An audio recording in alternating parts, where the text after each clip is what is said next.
Shalom, Israel, shalom, shalom. Brother Naquam, watchman for Israel, coming back at you with these precepts and another Monday Night Fire. Giving, of course, our honor and glory to Yahweh, Bahashima Mashiach, Malaka Bashai. Double honor to the elect elders of the house of David that's been in this truth for decades and decades, patiently waiting and laboring for the second coming of our Lord Yahushua. A hearty, mighty shalom to all of the mighty men of the Most High God who are out there slacking highways and byways, pushing this truth, magnifying the ministry, presenting their bodies as a living sacrifice, and enduring all things for the elect's sake. Shalom, shalom. Shalom to all of the men that may not be out there in the highways and byways as of yet, but they're working on it. They're getting built up in the spirit. They're praying, they're fasting, they're studying, they're diligent, and they're abounding in the work of the Lord. Shalom, shalom. Shalom to all of the Aquath out there, the sincere sisters that are out there zealous, diligent, and on fire, moving in the spirit of our righteous foremothers. Shalom to the ancient men. Shalom to the children. Shalom to the elect of Israel scattered abroad throughout the four corners of the earth. And shalom to everybody tuning in live through the spirit and power of Yahweh by Shema Mashiach Yabushai, Benjamin Youngwolf, Shalom King, Dario Wash, Shalom Elder, Ephraimite Ak, Shalom Joshua Brewer, Shalom King, Benaniah 7, Ak Aman, Baniasha Allah, Eric Smith, Robert Walking, Nigel Blends, H Flood, Servant 144K, and everybody else tuning in and that will tune in, Lord willing. 7 signs of a great apostle. Right? 7 signs of a great apostle. Now, an apostle, by definition, is someone who is sent out on behalf of their master or on behalf of their instructor, right? In order to teach and in order to push the same information and knowledge and wisdom that they have received from their master, right? So we're going into what makes you a great apostle, right? Now, let's go into this definition real quick, or let's go to the etymology rather of the word apostle. Remember, you had the disciples, and the disciples were students, right? Meaning they had to have the discipline and the mental focus and the aptitude to be able to be disciplined enough to receive and understand the teachings of Yahushua. They were disciples, and there were many disciples, right? At one time, there were 70. But then Yahushua, out of those many disciples, he chose 12, right? He actually chose 12. Now, real quick, in those 12, he sent forth, and those men became apostles, right? And then you had apostles after that, like the apostle Paul, the apostle Timothy, the apostle Barnabas, right? The apostle Philip. All these men were apostles. Now, real quick, before I go into that, this is Luke chapter 10 and 1. And after these things, the Lord appointed other 70 also, and sent them 2 and 2 before his face into every city and place whither he himself would come. So these men were forerunners, and they would go into Bethsaida, they would go into Decapolis, they would go into Galilee and other parts of Judea, right? Bethany, etc., to be able to introduce the teachings of Yahushua prior to Yahushua's arrival. And he sent them out by twos, right? Now, when you read about these 70, out of all of these men that Yahushua chose, he chose 12 to be apostles, right? Let's go to Matthew chapter 10, right? Let's go to Matthew chapter 10. And the point is, you and this knowledge, we're always in student mode. I encourage brothers all the time to stay in student mode, right? Stay in student mode. Never feel like you've reached your ceiling, right? Once you feel like you reached your ceiling, there's only one place to go, and that's down. Right? You can't say I learned enough, I've studied enough. No matter how long you've been in this knowledge, no matter how much you think you know, how much understanding you think you have, there's always room for growth. Rather it's knowledge, or rather there's certain struggles that you deal with on a day-to-day basis, whether it's pride, lust, envy, folly. There is always something for us to improve on. So we're always looking to discipline ourselves and mortify the bodies and keep our bodies under subjection. But simultaneously, once you acquire a certain amount of information and knowledge, and the Most High puts that spirit on you, because it comes from the spirit of Yahweh Shah, you're going to be sent out to do the work of the Most High. Rather, you're sent out to teach, or you're sent out to read, or you're sent out to hold posts, or you're sent out to give alms, or you're sent out as a scribe, or you're sent out as a recorder or a priest, or whatever your office may be. There comes a time where Yahweh Shah hand selects men to be apostles.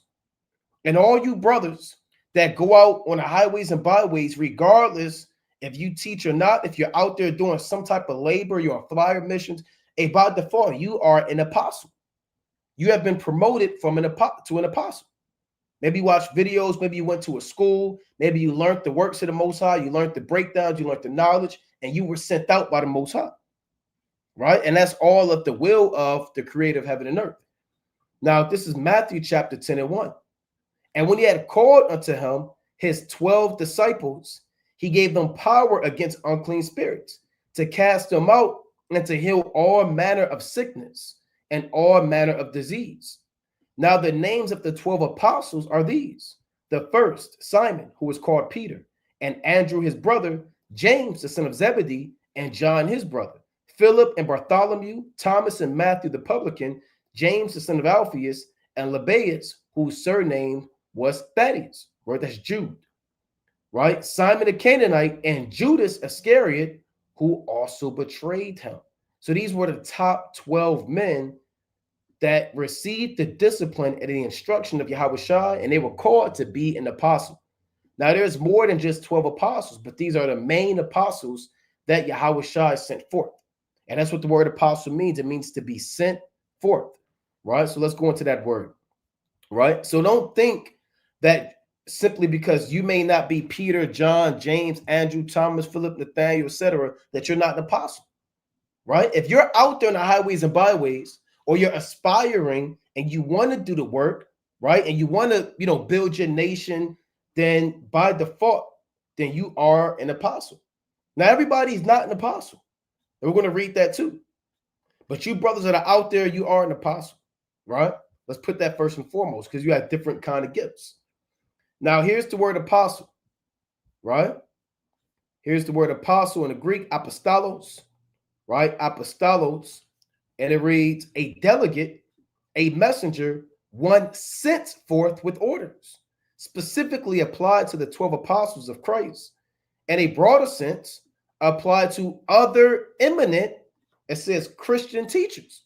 So it's in the broader sense, it applies to other eminent teachers of Yahweh B'Hashem Yahushua. It's not just relegated to the 12. And they give examples of Barnabas. Barnabas wasn't one of the 12. But he was chosen, right? Timothy and Silvanus. These men were chosen by the apostles, the chief apostles. Now, here's the word of the etymology of the word apostle. It says, so we went to the Greek. Now, here's the origin of that word, right? Old English apostol, messenger, especially the 12 witnesses sent forth by Yahushua to preach his gospel. From late Latin apostolos, from Greek apostolos, messenger, envoy, literally, right? Literally, person, slucky, a person sent forth. From apo, meaning off or away from, and stel, meaning to put or to stand. So you're sent forth, right? By Yahweh, by Shema Mashiach Yahushua. Right now, just because you were sent forth by the Most High doesn't mean that you are a great apostle. You could be a slothful apostle. You could be a wicked apostle. You could be an apostle with no faith. You have brothers that are out there, but they don't even know why they're out there. They're looking to go home all the time, right? They always got to use the bathroom. They don't want to travel, right? They don't want to read, right? They barely study. They're not an apostle, man.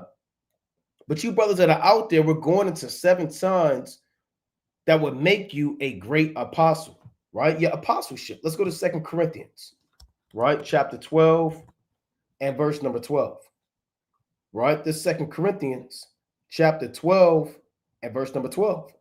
Truly, the signs of an apostle were wrought among you in all patience and signs and wonders and mighty deeds. So when Paul traveled to the church of Corinth, he let them know that when I was there around you, you saw the real deal, man. You saw the miracles I did. You saw the wonders, right? You saw me healing people. You saw me casting out demons. I'm not some ordinary man. Hey, that's what Paul was saying, that he didn't want to go that route, but sometimes you got to let Jake know. Man. You got to talk your talk, because otherwise Jake can play with you, man. Play with your name, and cast your name in the dirt. So the Apostle Paul had to kind of say what he had to say. Sometimes you got to do that. But he spoke about the signs of an apostle were wrought among you. And there are certain brothers that you may be around, you see the signs of the apostles amongst them. Those brothers are always willing to travel. Those brothers are always willing to put their brick in, right? Those brothers are always willing to go above and beyond and labor. Whenever there's an opportunity to do the work, those brothers are willing and able and sacrifice time with their family. They may sacrifice extra money they could have got at their job. They may sacrifice their own leisure time. That is well needed, but they sacrifice in order to go forth and teach the so-called Black, Hispanic, and Native American man the faith of Yahweh Shah, the testimony, and the law, statutes, and the commandments. Now, some of the signs he speaks of: patience, signs, wonders, and mighty deeds. So one of the main signs of an apostle is you have to know what you're getting yourself involved in, right? One of the main things in order to understand if you are an apostle or not, or to understand what an apostleship is, you have to understand what you're getting yourself involved in. And once you understand what the expectations are for an apostle, you are required to perform above and beyond those expectations that have been given you. Subpar, underperforming, slothful apostles are going to get cast out, right? So you don't want to be sent out. If the Most High sent you out there to do the work of the Most High, whether you're holding the sign or whether you're reading, you have to hold yourself to a particular standard. Right? I want to get a quick precept. Let's go to Hebrews. Right? Let's go to Hebrews chapter 4. Right? Let's see. Actually, I want Hebrews chapter 3. Right? Let's go to Hebrews, the 3rd chapter. It's Hebrews chapter 3 and verse number 1. Wherefore, holy brethren, partakers of the heavenly calling, consider the apostle and high priest of our profession, Hamashiach Yahweh Shai. So when you come into this knowledge and you know your heavenly calling, because going out there in the highways and byways is not a light matter. It's not a light matter at all, because the Most High could have never brought you into this truth. And again, he could have made you an OT only Israelite, right? He could have made you an Israelite that accepts all nations. He could have made you an Israelite that reads 1,000 books. He could have made you an Israelite that's just you're a coon, man, or a sellout. But if you were called out there to know what the will of the Most High is, that is a heavenly calling. And I'm mainly talking to you brothers. This is mainly catered, that's for everybody, for edification's sake, but it's chiefly catered to you brothers that are out there in the highways and byways, and or you aspiring brothers that are on your way out there, right?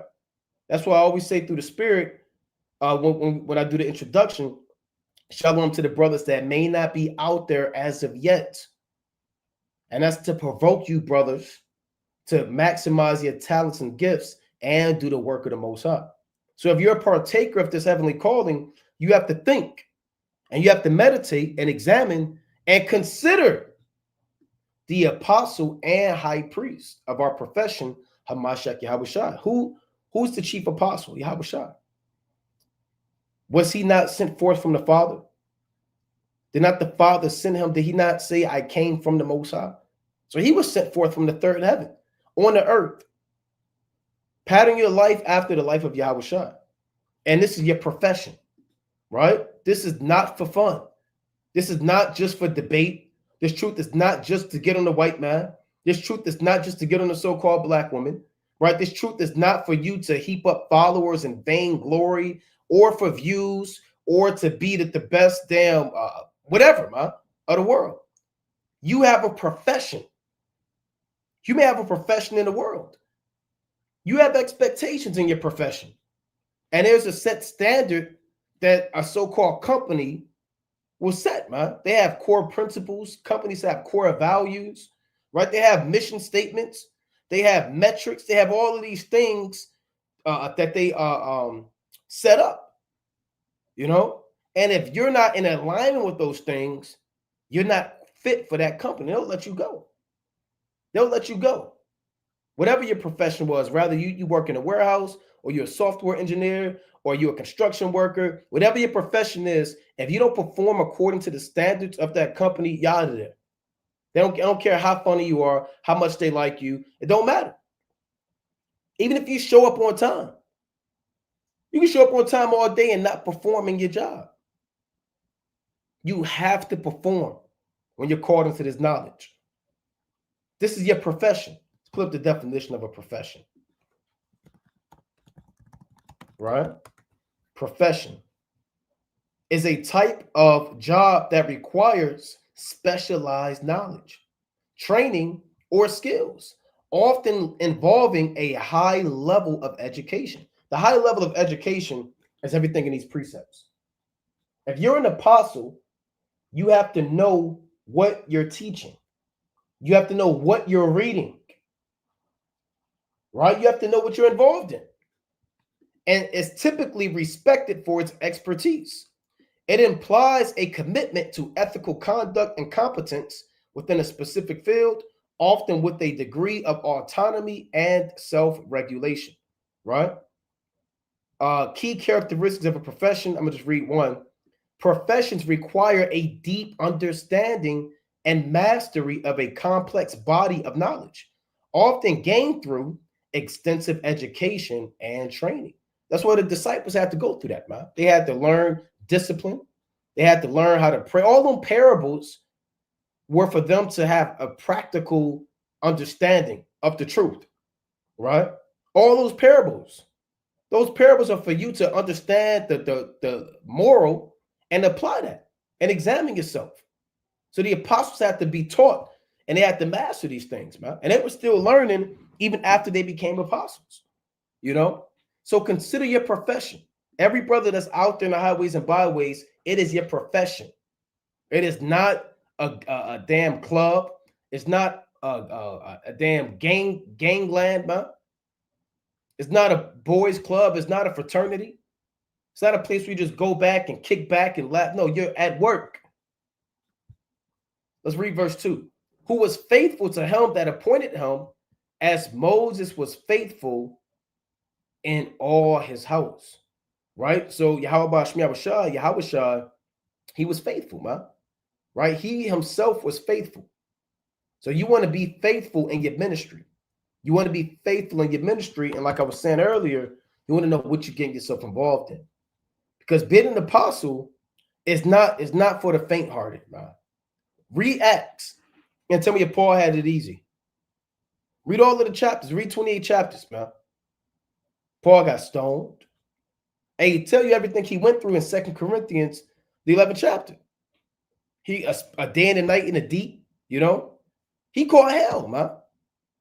And when you're an apostle, you don't have time for your family all the time. You can't spend 7 days a week with your family 24 hours. You got to travel, you know. You have brothers in Israel that go to different countries, man. That's the sign of an apostle. You can't call yourself an apostle if you stay at home all day. You're a liar. I'm going to you're a liar, man.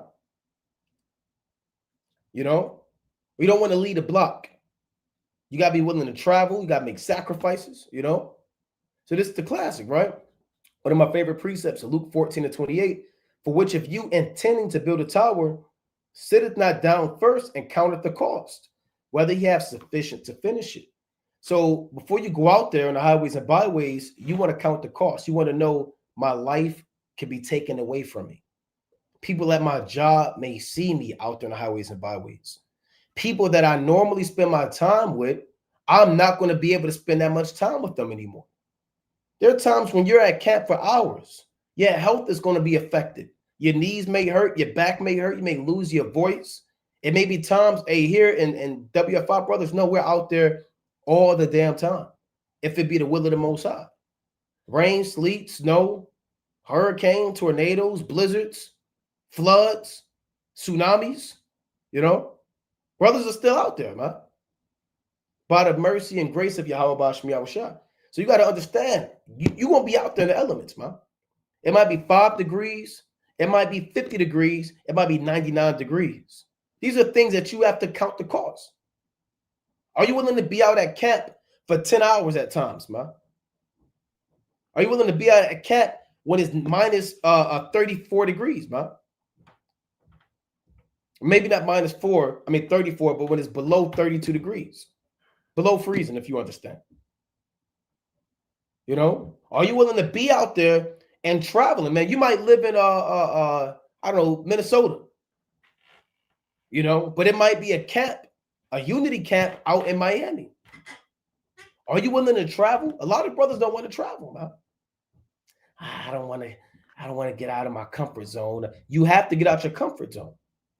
I don't fly. Brother, brother, you have to travel. I don't like long car rides. I don't like boat. I don't like planes. I don't like boats. Well, you're not an apostle, man, because you ain't walking. You're going to have to learn how to, do things, man. Right? Verse 29. Lest happily, after he hath laid the foundation and is not able to finish it, all that behold it began to mock him, saying, this man began to build and was not able to finish. So certain brothers, they think it's peaches and cream out there, man. It's cupcakes and lollipops on the highways and byways. You might have saw brothers out there. I can do that. I had a brother tell me that one time. A brother said, I saw what y'all did. We're going to take this truth and we're going to take it to the next level. We got what we needed from y'all. We're going to take it to the next level.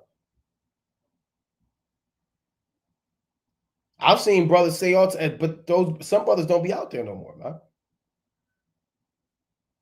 You know, some brothers might have saw a particular amount of views that brothers may have gotten, and they came into this truth to be seen of men pleasers. And when they don't get what they thought they were going to get, because their heart wasn't right with the Most High, they go back in the world and they take their hand off the plow. So you got to know what you're getting yourself involved in, or you're not going to be able to finish it, and brothers are going to begin to mock you, man. They will mock you. Now, one of the first things about being an apostle is understanding traveling, man. That you got to make moves. You're going to have to travel, right? And we encourage brothers all the time to travel, man, right? Get out of your comfort zone, right? Get out of your comfort zone. Get off your grandmother's porch, right? Hey, leave the city, man, right? Some brothers, that's all you know. That's fine, that's cool, but it's you have to grow, you have to elevate. You might be in Detroit somewhere, man. And here you are, have the opportunity to go to, I don't know, go to Philadelphia, man. Maybe it's a groundbreaking, maybe it's a unity camp, maybe it's a feast day going on. I don't know. I can't make it. Well, brother, you don't even know if you can make it. You're just saying that because you don't like to leave. You're not an apostle. You're not an apostle. You might be a disciple. That's cool. You're in this knowledge. All praise to Yahweh Shem Yahushua. You might be a teacher. That's cool. You might be an evangelist. All praise to the Most High. You might be a pastor. That's good. But one thing you're not, if you don't travel, is you're not an apostle. Right? This Sirach chapter 34 and verse number 9. Right? Ecclesiastes chapter 34 and 9. A man that hath traveled knoweth many things, and he that hath much experience will declare wisdom. So the disciples had to travel. Did not Yahushua commission them in Matthew the 28th chapter? Let me get that real quick. Right? They had to travel, man. Did not Peter go to where Cornelius was in Caesarea Philippi? Did they not go to Antioch? Did they not travel to Samaria? Did Paul not go to Rome, Thessalonica? Right? Did Paul not go to these different places, man? You think Paul stayed in Cilicia, man? Tarsus? No mean city? No, man. All these men had to make moves. Yahushua traveled all up and down the land of Israel. He was in Decapolis. He was in Judea. He went through all up and down Galilee, man. He was all up and down Galilee. So one thing you got to understand is you got to travel. This Matthew, let me get a right back here. Shalom, King. Shalom, King. How you feel? Smooth. Kind of praise to the Most High. All right, this Matthew 28 and 20. It's like 28 and 18. And Yahushua came and spake unto them, saying, all power is given unto me in heaven and in earth. Go ye therefore and teach all nations, baptizing them in the name of the Father and of the Son and and of the Holy Spirit, teaching them to observe all things whatsoever I have commanded you. And lo, I am with you always, even unto the end of the world. So they have to go into all nations, right? That's why you see the disciples traveling. When you really go into the history of the 12, they was going to India, man. It was going to certain parts of Egypt, you know. Thomas was going to certain parts of, all these places, man. They were traveling. You may not really read all of that in the book of Acts, but you read that in the history that lines up with the Bible. You know how they were martyred in strange lands, beat with damn clubs to death, man, stoned, had their skin flayed off of them. They traveled to strange lands. So going back to this in Sirach 34, a man that hath traveled knoweth many things. Some brothers don't even know how to make their way through the damn, the TSA, man, airport. Some brothers never been to an airport before. And they had the opportunity. They've never been. They're looking around and taking pictures of the plane. They asking, can I get an autograph for the pilot? You got to know how to travel, man. You got to know what's a certain documentation you need. You got to know how to look up a plane ticket, man. Flights, book them, luggage, hotel. Some brothers don't know how to travel and check into a hotel. Some brothers don't even know how to spell hotel. Some brothers never been in a car, man. They never, they never filled up a gas tank. Never swiped it. They've never traveled. They've never done anything. All they know is grandma's house, the corner store where they got fried chicken and liquor, and damn the block, man, the school they grew up in. There are many things you experience with traveling, man. Now through the Spirit, I haven't been everywhere, but brother, we've been a few places. I could recognize through the Spirit damn near just about every accent, man, and I could tell where a brother from. Damn near about to the city. Or that brother, he from Detroit, or that brother, he from Oakland, or that brother, that's a South Carolina. So there's different Southern accents. South Carolina got a different accent than Atlanta. You can hear, you meet, you travel, you can pick up and see where people are from. It's different spirits in different cities, different states, man. Right? And he that hath much experience will declare wisdom. He that hath no experience knoweth little. But he that hath traveled is full of prudence. When I traveled, I saw many things, and I understand more than I can express. And brothers have seen many things. We haven't seen everything, but we've seen many things, man. I mean, brothers seen many things, man. From damn all types of stuff, man. I'll just leave it at that. I was oft times in danger of death, yet I was delivered because of these things. So one of the things that you have to understand is you have to know that you have to travel. You have to get out that comfort zone. You have to break that mentality of just holding the block down, or just stand in your block, or even stand in your city. Leave your city, man. Go here and talk to these brothers, or teach in this area. Different climates in the cold in the winter, Go from boat to an island, man. Take a plane, to another place, man. You gotta know these things. I got one more quick precept. You got it, King. Let's go to Acts. I believe on Acts 20. I think it's 20:16. Quick precept. I'll start at 13, right? Acts 20:13. And we went before to ship and sailed unto Assos, there intending to take in Paul, for so had he appointed, minding himself to go afoot. And he was going to go afoot, man. Right? He was going to go by foot, and they were traveling by foot at times. Right? And they were willing to do these things. And when he met us at Assos, we took him in and came to Mytilene. And we sailed thence and came the next day over against Chios. And the next day we arrived at Samos and tarried at Trogyllium, and the next day we came to Miletus. For Paul had determined to sail by Ephesus, because he would not spend the time in Asia, for he hasted, if it were possible for him, to be at Jerusalem the day of Pentecost. So he was traveling, man. You know, a certain many travel, they know where the wind direction is, they know where the east is at.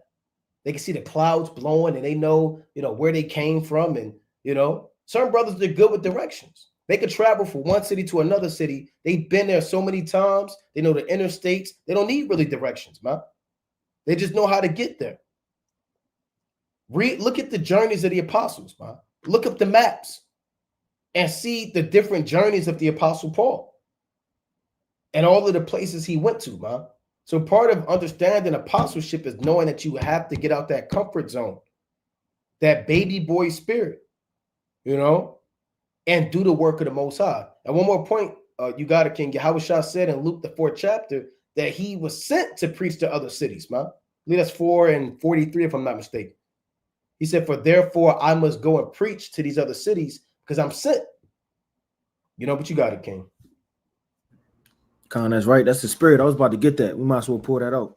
Luke chapter 4. We can start it on 42. Luke chapter 4 and verse number 42. Right? And it says, and when it was day, he departed and went into a desert place. And the people sought him and came unto him and stayed him that he should not depart from them. Because who wouldn't want the Lord always around them, huh? Right? I mean, the Lord could break down the parables, the allegories, could go into mysteries, go into prophecies, right? Could heal you. He could teach you things, man, right? It says, and he said unto them, I must preach the kingdom of God to other cities also, man. If you're truly going to walk in Yahweh Shem Yahushua, you can't just stop with walking and then all you want to do is just do the baptism, right? You want to do carnal things. If you want to walk even as he walked, you have to travel to other cities. You have to lay your hands upon sick folks spiritually, man. You have to really be outside in the nitty gritty. And when you're really traveling, I'm going to tell you this. It's raining out there. You see a different level of principalities and demons that you may not have encountered in your city. Maybe a large rush of sodomites out of nowhere, man. Or maybe a large rush of KKK members. You may not be used to the southern atmosphere because you're from up north, or whatever the case may be. You encounter different demons and different spirits, man. There are different spirits in different places in different cities. You may see a whorish and wickedness and adultery spirit. You may see a wicked kids and a YN spirit, right? As you travel, you see many things, but it gains your experience and it ups your altitude of discernment. See, your discernment can't really grow if all you're discerning is the same 7 things over and over, the same 5 things you discern. All you can discern is when it's about to rain, right? When your check may or may not come because you're looking and you didn't get a ding at 5:45, so you discern it's coming later on the night. You want to be able to have a high level of discernment, man. Discern different spirits, how people look at you, their body language, all that comes with traveling, experience, and discernment. It says, and he said unto them, I must preach the kingdom of God to other cities also, for therefore am I sent. And the apostle is to be sent out. So if you're truly sent out by the Lord, you won't be sent to the local corner store, man, all the time, or the local grocery store, right, or the local gas station. You'll be traveling throughout the 4 corners of the earth on a deeper level because a lot of men can do what you do if you're a true apostle. The Lord's raising up men to be selfless, to actually travel to diverse cities, see diverse things, and proclaim his name at a high level, right? Let's go to the mighty book of 1 Esdras, right? 1 Esdras, chapter 8 and 50, right? Because Nehemiah traveled, Ezra traveled, Yahushua traveled, the 12 traveled. Many men in the scriptures, they travel, right? This is the book of 1 Esdras, chapter 8 and verse 50. It says, and there I vowed a fast unto the young men before our Lord to desire of him a prosperous journey. So a lot of brothers, they scared to travel because they don't know what's on the other side of that bridge. They don't know what's on the other side, you understand, in a new state. They never been on a plane before. They're really scared, because they don't have a multitude of people maybe traveling with them. You may have to travel alone, man. If you really want to get somewhere, you'll get there. You have these Hamites in these strange nations, they travel afoot to school 30 miles, man, 20 miles, 10 miles, 15 miles, 5 miles, just so they could get to school. And they're joyous on their walk because they really want to get to their destination, right? If your daughter, your son, your mother, your father, a close loved one, your wife was captive, man, it would be nothing you could do that would stop you from getting to them. You have to have that same mentality, man. This is fertile ground. You know what? I have to break down the words of God. You know what? It's no prophets out here, no disciples. There's no camp out here. A brother reached out to me. I got to check on that brother. See, traveling is also doing the work of the Lord, but it's also checking on brothers, man. You may have a brotherhood and or something going on. That's say in Florida somewhere. You have to go check on those brethren. You can't leave them destitute, right? It says, and desire a prosperous journey, both for us and them that were with us, for our children and for the cattle. And you know what traveling does? It builds up your faith. It's going to be many times where the plane is going to rock when you on it, traveling somewhere. It's going to build up your faith, man. So many times, me and a brother been traveling and we seen unforeseen evils, man. Right? At the airport, tickets, baggage claim, traveling, trying to rent a car. These different spirits and demons, they up your discernment and they up your faith because now you're praying more. Just like Ezra, you're desiring a prosperous journey. You're putting your faith right in the hands of Yahweh Shem Yahushua to guide you, and you don't even know where you're going, man. All you know is the city and the name and the street. You don't know who's out there. You don't know who's waiting, right? And you're really trusting in the Most High and His beloved Son Yahushua and the holy angels to carry you. It says, for I was ashamed to ask the king of footmen and horsemen and to conduct for a safeguard against our adversaries. So Ezra said, look, I was ashamed to put my confidence in man, right, for the footmen, the travelings, and the different things that help us to carry to get to where we need to be, man. Right? We don't need to call the U.S. Army, right? We don't need to call our grandmother. I'm not going anywhere unless grandma is traveling with me, man. No, sometimes you got to leap out on faith. You don't really know what's going on, but you have faith in Yahweh Hashem Yahushua. For we have said unto the king that the power of the Lord our God should be with them that seek him. So the power of the Most High is with them that seek him. And the last time I checked, you put your faith in the Most High isn't going to confound you. This isn't going to give you over to a ruin. It's been many times I've traveled and I don't know specifically where I'm going, but I have a mentality that I have to get work done. And a lot of that comes with fear. A lot of people are scared of the unknown, scared of not knowing the outcome. A lot of people want to be comfortable, right? They want to know exactly where they're going, who's going to be there, right? What's the house number? They want to see inside the house. They want to make sure they know everything before they get up out the house. Sometimes it's not going to be like that. To support them in all ways, right? So the Lord will support you in all ways. Now, you may be traveling and it may be the Sabbath day. Guess what, man? People have prepared food for you, shelter for you, protection for you. We've encountered through the little bit, that we have done, and it's true, right? And we've seen things and many things, how the Most High can work in diverse ways. But you got it, King. That's right. That's right, man. And that's one of the signs, main things of being an apostle, man. Right? Being an apostle. Now, I want to get this in 2 Corinthians chapter 11 and verse number 22. It reads, are the Hebrews? So am I. Are the Israelites? So am I. Are they the seed of Abraham? So am I. And they right here are the false apostles that came into the church that the Corinthians fell in love with. And the apostle Paul said, man, these men, they Hebrews, I'm a Hebrew, man. Y'all bigging up these men, I'm an Israelite too, man. Oh, they from the seed of Abraham, me too, man. Right? So Paul, he's about to say, put some respect in my name. Are they the ministers of Mashiach? I speak as a fool. So y'all bigging up these men like they the servants of the Lord. They in the church of Corinth, breaking the scriptures down wrong, trying to bring y'all under the bondage of the law. And they said that they the ministers of Mashiach. He said, that's who they are? I'm more than that. right? Oh yeah, I'm more of an apostle than they are. And here's why. And late, now you can say, well, Paul is being proud. Well, hey, guess what, man? Like I was saying earlier, sometimes, man, you gotta say what you gotta say. Because Jake ain't gonna get it. Jake ain't gonna get it, man. You can be humble, take the low road, but sometimes Jake take advantage of you, man. And he start playing with you, man, for lack of better terms. So sometimes you gotta remind people pretty much who you are. You don't want to do it all the time. It's not always warranted, but this time it was warranted, right? It reads, and labors more abundant, and stripes above measure, and prisons more frequent, and deaths oft, man. He said, I labored more. Paul was getting whipped with stripes. He was in prisons frequently, man.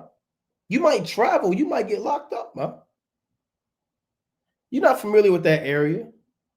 Your mother can't get you out, man, come pick you up. You know?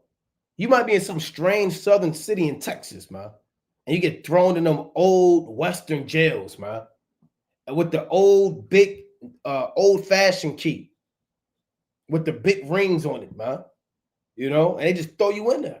You might be in prison. He said he had near-death experiences many times. That's what this means, and deaths oft, right? Many times he almost died, man.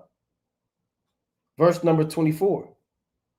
Of the Jew, the Apostle Paul said, most of all, I think of the precept, he says, within were fightings. It's like within were fears, and without were fightings.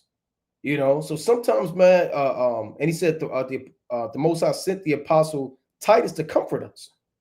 And he comforted those who are cast down. So actually, let me get that real quick. Right, quick precept. So the Apostle Paul, man, he was going through it.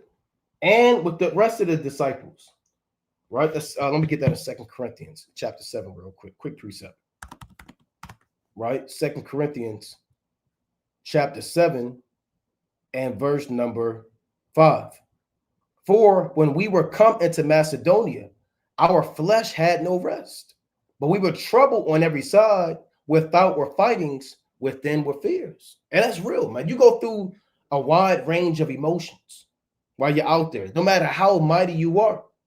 And sometimes your flesh don't get no rest as an apostle, because you might be traveling, you know, then you might be studying, then you might be reading, then you might have an actual plantation that you work at, right? Then you might not get no sleep because you're tossing and turning, and you know, you damn demons plaguing you with nightmares, and you know, you got children and they crying in the middle of the night, and you might not get no rest. You got to count the cost. You might be troubled on every side, right? Police might run up on you, man. But it might be demons try to start a riot. Without were fightings. You might get into a fight. It might be fightings. It might be a riot. It might be a tumult. Within, you might have some fear. Am I going to make it? What's going to happen? Some apprehensiveness. What the hell is going on? Doesn't mean you're fearful as in you're a coward. It means you don't know what's going on. You know, like, damn, what's about to go down? Stuff can happen fast, man. Right? Nevertheless, real quick point to touch on that. When it says within were fears, you don't know a lot of these states' laws. So their laws could catch you off guard. You know, you traveling to another strange city, you didn't know you can do something, or curfews, or you know, whatever the case may be, just throwing out there, it's different laws in different states. That's right. That's right. That's a good point, man. So it says within were fears, right? Nevertheless, the Most High that comforted those that are cast down comforted us by the coming of Titus, man. And that goes to the brother's point. Sometimes when you going through hell, the Most High sends brothers with you, man. Right? To help you when you are going through that discomfort, when you're going through tribulation, when you're going through hell. That's why brothers go from place to place, man. Titus knew they was catching hell, and Titus went there to comfort and Paul was above Titus in the spirit. You know, Titus came in through the Apostle Paul. You know, it says, nevertheless, Titus being uncircumcised, paraphrasing the book of Galatians. So Titus kind of came in this thing through Paul, but that doesn't mean anything because everybody's in the flesh, man, when you're out there. And Titus was able to comfort the Apostle Paul. So going back to this real quick in 2 Corinthians chapter 11, I'm not going to read this whole thing, but I'm going to read 20. I'm going to read 25. Thrice I was beaten with rods. Once I was stoned. Thrice I suffered shipwreck. A night and a day I have been in the deep. Yeah, modern day shipwreck is like you in the middle of an interstate and your car break down. Ain't no tow truck. You're in the middle of nowhere. Many times we be driving like, man, we don't want to, God forbid, the car break down here. You're going to be caught out there. All night, you're on a wild beast out there. There be bears out there, man, foxes, strange noises, hill people that live in the hills, There'll be all types of stuff on the road, man. Some people get robbed. You put them hazards on, you turning real green, man. You will come up. People driving past you looking to take advantage of you, man, seeing what you got, So when you suffer shipwreck, when you out there in the middle of the road, because we not, brothers don't be on a ship all the time like they was, but it's really the shipwreck is your car breaking down or your van. You're vulnerable. He said he was out there night and day. He could have caught hypothermia. He could have had a damn crocodile. They had crocodiles in the Mediterranean, alligators, man. Frostbite, starvation. He was stoned. Verse 26, here's the point. And journeyings often, and perils often. It's like in perils of waters, and perils of robbers, and perils by my own countrymen. And we had times where our own people set us up and called the police on us. Y'all, they traveled there in front of my store. All right? Or they travel, y'all don't need to be in the street. Then we went to one city, one Jake was like, I'm gonna get my people, we're gonna run y'all out. Y'all stay right here. Now he didn't say, he said, what did he say, man? He said, I'm gonna air this out or something like that. It was your own people. And perils by the heathen. You got heathen out there, man, plotting, rubbing their mittens, And perils in the city, like the brother said, you got laws in the city. Look, y'all can't stand here. Y'all got to go over here. Hey, we just came from Memphis. They said y'all need to shut this whole thing down.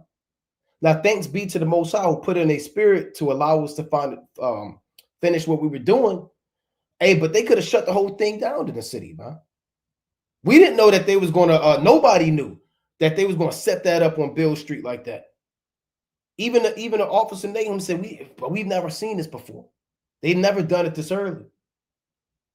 And then what would happen? We'd be in perils in the city, and perils in the wilderness, and perils in the sea, and perils among false brethren, and weariness, and painfulness, and watchings often, and hunger and thirst, and fasting often, and cold and nakedness. Beside those things that are without, that which cometh upon me daily, the care of all the churches. So Paul had to deal with things that are without, external. Then he had to deal with the internal, the stress of caring for all of the churches. So Paul was a chief apostle, man. Right? And these are the things that he went through it was a confirmation of his apostleship. But you got it, King. Con, and two, to put this out there, it could be expensive traveling. Yeah. For all you brothers that, spending your money on, I don't know, buying some new rims, right? You spending your money on things you ought not to be spending it on, and taking off of work, man. Every time, you just take off of work, right? You got a backache, you take off of work. A migraine, you're taking off of work. Or you just always want to enjoy this world. Date nights, carnivals, festivals, right? You want to take your women out to the movies all the time. You got to save up those times, man. See, I don't know about other brothers' plantation, but I got a few days, and I got to make my days count, man. If I just take off because it's a rainbow, right, and, my neighbor is grilling outside, I ain't going to have no days. So I got to take these days and use them, you understand, for the commandments, right? Days I ought to be off, and I got to use it for traveling sometimes. So that's extremely important, too, to save your money so when opportunity arises, you could take that little money you done saved up to travel with, because money ain't going to fall out the sky, right? You can't just bank on some miracle all the time or GoFundMe or try to hit up the treasury. You got to save money. You got to have in your mind as a man, you know what? I need money to the side because you never know what's going to come of it, man. Whether it's charity, the work of the Most High, giving to the treasury, whatever the case may be, you gotta have money to the side to do the work in the will of the Most High. Let's go to the mighty book of Acts. You go to Acts 15. Wow. Okay, let's go to Acts chapter 15 and 36. Right? It's Acts chapter 15 and verse number 36. It says, and some days after Paul said unto Barnabas, let us go again and visit our brethren. That's to the point I made earlier. You got to go check on brothers, man. You can't just hit a city or travel and not check on the brethren, right? When you establish churches, you build up families, and you go do the will and work of the Most High, you have to touch back on that. And that's what any husbandry. You don't just plant a seed, right, and you never return. You never check on the fruit, rip up the bribers, the thorns. You never continue to water. You revisit that seed and you nourish that seed, man, even on a husbandry type of level, man, right? Even spiritually, you have to check on that fruit. You have to make sure brothers are doing well, brothers is in the spirit, right? You may visit a city unaware and see things out of order.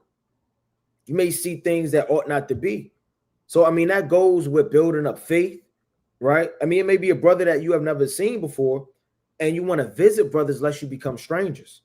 It says in every city where they have preached the word of the Lord and see how they do. And Barnabas determined to take with them John, whose surname was Mark, right? So Barnabas said in his mind, you know what? I'm going to take John. I'm going to take with surname Mark because we got work to do. But Paul thought not good to take him with him, who departed from them from Pamphylia and went not with them to do the work. And you mark brothers like that, man. You'll mark a brother. Now, there are certain situations where a brother may be, watching his children. Brother may, not have any sick days, and brother, is short on rent, and he has to take, that extra Thursday or Wednesday throughout the week. Brothers may be traveling to handle affairs to maintain his household. Brothers are most definitely compassionate about certain things. But if you a brother that got days saved up, money saved up, and you're just slothful and lazy, and you never go with the brothers to do the work, brothers mark that, man. Here it is, 5 groundbreakings, and you miss all of them. 15 groundbreakings, you miss all of them. A chance to travel to the White House, to shake the hand at the 4th of July rebuke, but you missed that. You missed this and you missed that. You always have an excuse. Brothers mark brothers like that, man. And, to Paul's point, it's certain brothers you wouldn't want to do the work of the Lord with, because if it start raining, they'll start pouting, right? If the police come, they'll get scared. It's like you babysit. If you want to do the work, you want an all-star team, man. You don't have to question who you passing the ball to. I was watching this interview with Kobe, and he said, man, I seen y'all at practice, man. Why the hell you think I'm going to pass you the ball? I seen you come in late. I seen you not strap up. I seen you leave early. I seen you shoot wild jumpers, man, and hit the backboard. Why would I pass you the ball? And it made sense to a certain degree. You got to strengthen up your men that are weak at the same time. But nevertheless, you got to really evaluate who's on your team or who you rolling with, man. I don't have to question, right? If a scoffer is up and my time is up, I don't have to question when this brother come up, man, right? What's going to happen? But certain brothers, you may say, well, I don't know about this brother teaching. I don't know about this brother reading for me, man. She starts shivering. He can't find the pages. Brother's looking confounded. You don't want that brother on the team, man. Brother holding posts and he giggling. He looking at the brother teaching the whole time, and then you get ramside and damn tackled, man, by a scoffer. You want to make sure that the brothers that are on your team is on fire, man. So he said, and the contention was so sharp. And this isn't a wicked contention, right? Like a lot of brothers may look at it, man. Sometimes you got to see what's best. The Lord said, iron sharpeneth iron. Brother may say, we should close camp at 7. Another brother should say 8. Then they bring forth their strong reasonings. Okay, we got children out here. Okay, well, we got sheep out here. Then it's kind of going back and forth, but they're going back and forth for a resolution. It says, so sharp between them that they departed asunder one from the other. And so Barnabas took Mark and sailed to Cyprus, and Paul chose Silas and departed, being recommended by the brethren unto the grace of God. And he went to Syria and Caesarea, confirming the churches, right? So, I mean, that goes a lot with traveling too. knowing who you're traveling with, how you're going to get there, and all of these situations, arising are extremely important. I'm going to get one more in the book of Tobit, right? Chapter 5 and verse 16. The book of Tobit, chapter 5, right, in verse number 16. All right. It says, so they were well pleased. Then said he to Tobias, prepare thyself for the journey. You got to prepare yourself when you travel too. You want to be a brother, he has no bag, no belongings, no sword. He just shows up, man, zealous, like this. Shalom at the airport, man. He asking to use your toothbrush, your toothpaste, right? He's all out of order. You got to prepare when you go on a journey, man. It says, and God send you a good journey, right? It says, and when his son had prepared all things for the journey. So he prepared for the journey. His father said, go thou with this man, and God which dwelleth in heaven prosper your journey. And I brought this out because it's good to go with people that have experience.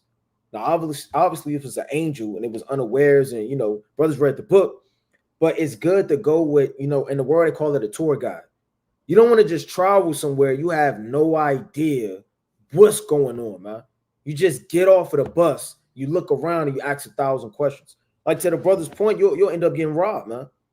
So it's your first time out here. Yeah. I mean, where's this at? Where's that at?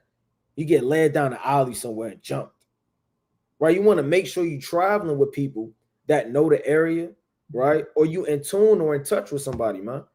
So if we're traveling down, somewhere, 10 times out of 10, we're doing the work of the Most High and we're traveling and linking up with other brothers. So other brothers can show you the area. Other brothers, and like brothers do, when we go to different cities, we do our homework on that city. Okay, this was the oldest slave place. Right here was the oldest XYZ. Don't go to Southwest. Don't go uptown. Brothers kind of do their homework lest they caught unawares and overthrown. Make it an Airbnb in the wrong area, man. Right? You get overthrown. It says, prepare all things for the journey. His father said, go thou with this man, and God, right, which dwelleth in heaven, prosper your journey. And the angel of God keep you company. So then they went forth both, the young man, right, dog with them, right? So they traveled, man. And that's very important. You want to be prepared when you travel to a certain degree. I mean, above all, you put your faith in the Most High, right? But two, you want to know the area or at least have a somewhat of a good intent in mind to where you're going. All right, you got it. God is right. And, to go with that, you want to be, like brother said, you want to be able to be well-versed and have understanding and knowledge when you're out there being an apostle too. You got certain brothers, they may travel, but they just traveling because they know it's a venue afterwards, or it's going to be wine, or they just showing up because, they want to sightsee. When you're going out there, you want to also make sure that you're building yourself up. An apostle can't go out there unless he has a level of understanding, right? I want to get this real quick in Philippians chapter 4. So brothers that you travel with, you brothers that travel, you want to remember you're an ambassador. Ambassadors travel. They represent the entity or the state or the kingdom that they are a part of. So we represent the kingdom of heaven on earth. And when you're an ambassador, you want to have really ambassadors supposed to know the most about their particular kingdom, huh? What the laws of trade are, what the currency exchange rate is, who the president is, who was the first president, the wars, commerce, all of these things, imports, and they have to know these things. And certain ambassadors, they know how to speak multiple languages, right? When they go to Saudi Arabia, they know the customs. They know they can't go there and just shake your hand like you in Texas, man. You may have to bow down. You may have to know a little bit of Arabic. Certain places, if you sit a certain way, and they'll scold you, man. Certain places you can't smile. The culture is different. So ambassadors, they have to have that experience. Let me actually get that in 2 Corinthians, right? So we are ambassadors for Yahweh Shah. And as an ambassador, you wouldn't know exactly what you're getting involved in, man. This 2 Corinthians chapter 5 and verse number 20. Now then, we are ambassadors for Hamashiach, as though God did beseech you by us. We pray you in Hamashiach's stead, be ye reconciled to the Most High. Now, what is an ambassador? I talked about, let me just pull the definition. Right? An ambassador. It reads, ambassador means relating. Hold on, let me just see. They added all this. Ambassador. Right? All right, here it is a high-ranking diplomatic official who represents their country, nation of Israel, in a foreign nation, Babylon the Great, or before an international organization. They are the primary, meaning first, not secondary. You are the first representative of their government and are responsible for maintaining diplomatic relations, meaning you represent the Most High. You got to have a good report towards them that are without. Promoting foreign policy, our foreign policy is repent and keep the commandments, and ensuring the security and well-being of their country's citizens in the receiving country, right? So we're bringing them into the knowledge of the Most High, right? Now, let me look up one quick thing. What makes a good ambassador, right? Check this out. An ambassador, whether in diplomacy or branding, requires a blend of personal qualities and professional skills to effectively represent their organization or cause. These include strong communication, and a strong communication is you being apt to teach, you knowing how to go into the precepts. Here you are, you traveled from DC to LA, right? But you don't know anything about what you're teaching, man. You didn't study, you don't prepare, you don't have a lesson. A lot of times you got to prepare a lesson at times, man. You know, sometimes you may go in the spirit, but a lot of times, you know, brothers prepare, you know, a few precepts, man. You know, maybe like the brother said, you go into the history, maybe you want to talk, it's a touching point or a talking point you want to get on. You really want to prepare and have strong communication. Certain times you got to know they slang, man. You know, you go to LA, man. When we was going to LA, they said, don't wear this hat, right? Don't wear this color. Do this, don't do that. You want to know these things, man. Show up to LA, you got all red on with a damn Houston hat on, Houston Astros hat on, man. With high blue socks. Shaking a hand. Brother, you won't get destroyed out there, brother. You know? And you got all of the breakdowns. So you want to have strong communication. You want to know how to relate to the people that you're dealing with in that area.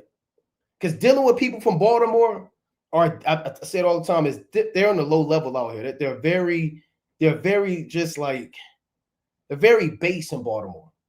Like their minds are bad. And these brothers know it. These brothers in Baltimore, they know it. We all say it. But if you go to somewhere like New York or Detroit, you know, it's a little bit different. People's minds are different. So you want to know how to deal with those people and make yourself all to all men, right? And you got to know how to, analogies and things have to relate to that environment, man. Right? You are in the middle of the country talking about, man, talking about trains and things that have nothing to do with anything. They don't know what you're talking about, right? So you have to have strong communication, interpersonal skills, which is you know how to discern people's spirits. That's what that means.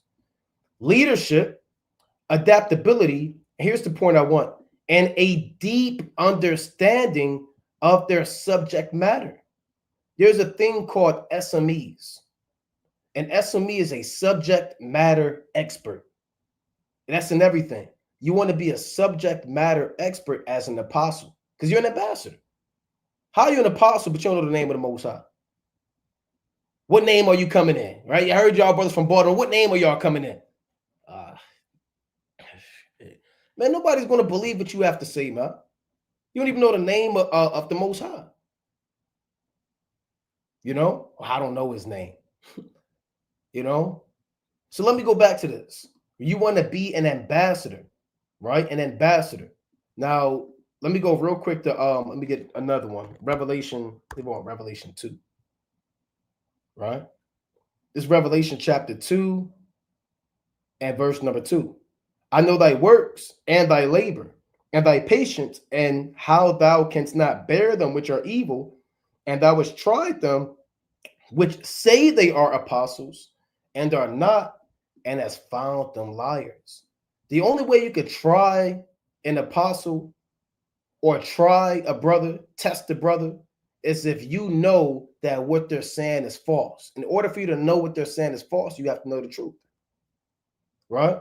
You have to represent Yahweh Shmuel Shai as an ambassador, man. When you're traveling, you want to make sure that you're in order.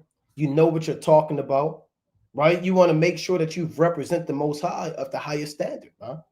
Don't be traveling and you out there doing the work and you got stains all on your shirt, man. You know, you didn't even comb your beard. You don't know what you're talking about. You get out there, you're stuttering. You know, you're asking them 1,000 questions, brother. Nobody's going to respect you, man. You know, you represent Yahweh Shmuel Shai when you're traveling. And you brothers that are in camps, you represent your respective camp, man. You don't want to embarrass the congregation. Right? So the Lord said that these men tried them to say they're apostles. They asked them questions. They put them on trial. What is this going into? Well, what is that going into? What's going on in the book of Genesis, right? Well, how, do you know Peter? And, well, you don't know Peter. Well, you said that you knew John, and they start asking them these questions, man. And they found them liars. So an apostle is going to be able to discern who are false apostles and who are false disciples. I got one more real quick in Philippians, right? Philippians chapter 4 and 9. Those things which ye have both learned and received, Salakia, pull that back up. Those things which ye have both learned and received and heard and seen in me, do, and the God of peace shall be with you. So he's talking to the church in Philippi. Those things which you have both learned and received and heard and seen in me, do. So you have examples too, right? You don't have to wing it. You don't have to play make-believe or having a false idea of what you think an apostle is. You have men around you who have traveled, man. Who know how to set camp up, man, who can set the structure up, who know how to keep time, close camp, set things in order, put marching together, put a schedule together, close camp, discern the time, know where they at. You got brothers like that, man. Ask those brothers questions, man. Don't just be traveling willy-nilly. You have ambassadors and learned men. And we have elders that we talk to, man. So part of being an apostle too is being a subject matter expert and what you're speaking on. These men that travel to these different lands, they know the culture of that land, but they also know what government they come from, and they know every law. They know every ordinance. And you want to represent, like a lawyer, you want to represent the kingdom of heaven in this Bible perfectly. But you got it, King. That's right. Let's go to First Maccabees, chapter 12. And let's start at 8. First Maccabees chapter 12 in verse number 8. Right? And it reads, it says, at which time Onias entreated the ambassador that was sent honorably and received the letters, wherein declaration was made of their league and friendship. Right? So this is going into the Jews and the Lacedaemonians writing letters back and forth, right? It says, therefore, we also, albeit we need none of these things, for that we have the holy books of scriptures in our hands to comfort us. So, I mean, a brother may be far off, brother may be hurting, brother may be, catching hell, but, he has the scriptures. It says, have nevertheless attempted to send unto you for the renewing of brotherhood and friendship. Sometimes you got to renew the brotherhood or friendship. Let you try to walk and try to call up a brother you knew in high school, man. That brother may be hostile. How did you get my number, man? I'm going to talk to you in 10 years, 15 years, 7 years. What do you want? Right? Sometimes, the more you keep in contact with somebody, like they got the phrase out of sight, out of mind. And the more you out of sight, it's like you out of mind. You and a brother could be tight, right? Y'all done, labor together or whatever case may be. You may be in the world, man. You might wore each other clothes. Brother may have helped you get through school or whatever. Y'all have been through fights together. But if you're not renewing that friendship, things start to become as if you're strangers, man. You know what that comes with? That comes with traveling. You have to travel. You have to renew friendships. You have to make sure that things are established. You know, you can have a great time with a brother, you know, let's say at a unity camp, first time meeting a brother, having a good time, have a venue afterwards, brothers sipping wine, you know, brothers, you know, talking about scriptures or whatever the case may be, camps and different diverse topics, brothers just enjoying the brotherhood. And then a brother don't see that brother in, you know, 3 years, 4 years, 5 years. It may be awkward when you talk to that brother, man. Right. You know, may not have really nothing in common anymore. You're trying to read his spirit again. You don't know what the hell he been doing for 3 years. You know, you're kind of liable on what you ought to say, what you ought not to say. You know, it's like, I don't know, you know, this brother like that, and, you know, spirits and all hell could break loose. It says brotherhood and friendship, lest we should become strangers. And the more you're a friendship and you travel, the more open you are with brothers. But the more close you are, you understand when you become strangers and you don't really travel and get that camaraderie and that brotherhood, lest we become strangers unto you all together. For there is a long time past since you sent unto us. A lot could change in 3 years. A lot could change in 8 months. You know, you think you know a brother. Now that brother secretly in sin. That brother wouldn't do that. It's different when you can see a brother because you can weigh his spirit. You can look him in the eyes. You can weigh his visage. You can see his tone. When you just see a brother from the outside or on a video, or you're not communicating with that brother, things may not be easy to really see and, you know, kind of weigh in the balance. So that's extremely spiritual. It says, we therefore at all times without ceasing, both in our feasts and other convenient days, do remember you in the sacrifices which we offer, and in our prayers, as reason is, and as it becometh us to think upon our brethren. So you have to think upon the brethren, man. Thinking upon the brethren isn't just for that moment and that time. There are a lot of brothers that need help, man, that are sick. When I say sick, I mean spiritually, man. You know, whether it be people in the world, whether it be people in camps, whether it be your own brother, man. You have to travel to check on people. It's a very important trait in spirit that the Heavenly Father has is apostleship and traveling. Let's go to the mighty book of Genesis, chapter 47 and verse number 9. Genesis chapter 47 and verse number 9. And when you read Genesis, that's all we did, man. We traveled to diverse places. You know, Abraham, he traveled. Isaac, he traveled. Jacob, he traveled. The 12 sons of Israel, they traveled. Right? This is Genesis chapter 47 and 9. And Jacob said unto Pharaoh, the days and the years of my pilgrimage are 130 years. What if you were traveling and moving for 130 years, man? That's a lot. See, right now, brothers are spoiled. Brothers got a house they was raised in from the time they were born to the time you become a man. Right? You save up your money, then you buy a house. You really only travel 2 times. It's a lot of people that are into this house, they into that house, they moving all over the place. Right, their mother, since you were born, you're in Canada, then you move all the way to America. And from America, you move to South America. You're just traveling around in your pilgrimage. You see diverse things. And you're not settled, so you're always on the move. Few and evil have the days of the years of my life been.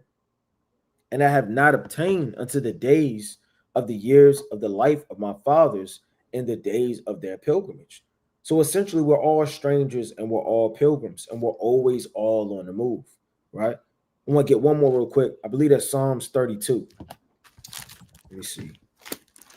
Psalms 32. I think that's what I want. All the way at the bottom. Let me see. Verse, start at 9. Right? It says, start at, is this what I want? So I can bear with me. Sorrows. It may be I'm about to come back to that precept. But you got it, Ken. That's right, man.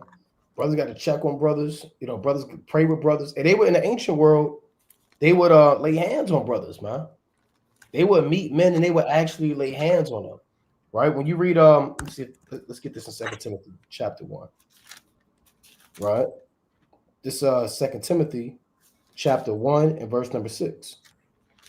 It reads, "Wherefore I put thee in remembrance that thou stir up the gift of God, which is in thee by the putting on of my hands." You see that?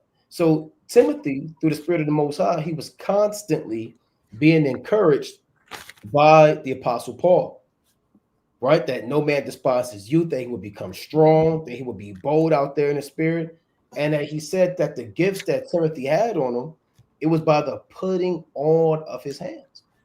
So Timothy stayed in where he was. When you read about him in Acts the 16th chapter and how he followed the Apostle Paul, or he never went out to do the work, then how will he get the hands put on him? Huh? See, when you travel too, a lot of times brothers will say, my spirit feels rejuvenated. A lot of brothers say that, man. I needed this. I need to see brothers, man. It lights a fire in my spirit all the time. So there's a spirit behind it. There's a fire. The Lord said, how can one be warm alone? In the book of Ecclesiastes 4 chapters. So when you have two, you get heat. That fire starts brewing up. Brothers start bringing precepts out. Some brothers might give you a testimony, man. You might give a testimony and that might exhort that brother. Face to face there's a lot that goes into that, man. The Lord speaks about that in the book of Proverbs. As water answers face to face, so does a man to man, paraphrasing. So there are spirits that can go and get stirred up amongst the brotherhood when you do travel as well. You might be down bad in your city. All you see is abandoned houses, depression, murder, killing. You go to another city and you see brothers and you kind of get away from that, man. Sometimes you need to get away from where you at. Even in the world, man, they say, look, man, your job gives you vacation days. There's something called a work-life balance. Sometimes you got to travel, man. You might go to an area, they got palm trees. The brothers are laboring out there, You might go to a city and the brothers are out there and the brothers are very zealous and they deep. Sometimes it's three brothers and it's just y'all three, man. You kind of need that intimacy, So when Paul and Timothy were together, Paul put hands on Timothy and they would do that to the disciples. Right, let me get this in Acts the 14th chapter. Right, and then you build bonds with brothers, man. You build bonds with brothers. And then you get brothers' contact number, man. You want to build your contact list up with brothers. It is you and grandma and granddad Earl. You got 3 contacts in your phone. Grandma Luann and a damn Uncle Earl. And brother Judah. But you're in a congregation with over 300 people. And it's just Uncle Earl, Grandma Luann, and brother Judah. And brother Judah stay down the block. You don't have nobody. That'd be a damn shame, man. Right? That'd be a damn shame. Right? That'd be a damn shame that brothers would do that, man. Right? Let's go to Acts 14 and 26. Right? It's a damn shame. It reads, and thence sailed to Antioch, from whence they had been recommended to the grace of God for the work which they fulfilled. And a lot of times traveling too, you get the concept of recommendation letters go back to the Bible. Because you would have messengers, let's say you was going to Rome. They would send messengers ahead of you that say that Paul is coming, Peter's coming. So these men would have these letters about what their qualifications were. Okay, Peter's coming ahead of the church. So, okay, Paul's coming. He was stoned once. So they would have these letters of recommendation prior to the arrival of the apostles. So a lot of times brothers get recommended. You travel with brothers like, man, we need that brother to come with us, man. Certain brothers you want traveling with you. Certain brothers you learn about that brother's adversity. Maybe y'all was catching hell when y'all traveled. It was a unity camp, and you remember that brother. I remember that brother, man. When we traveled, that brother, he stood on the front line. I remember when we traveled, and that brother, man, he did this, man. Scoffer came up. He was the first one to kind of push him back. I remember that brother, man. He gave a lot of hospitality when we traveled.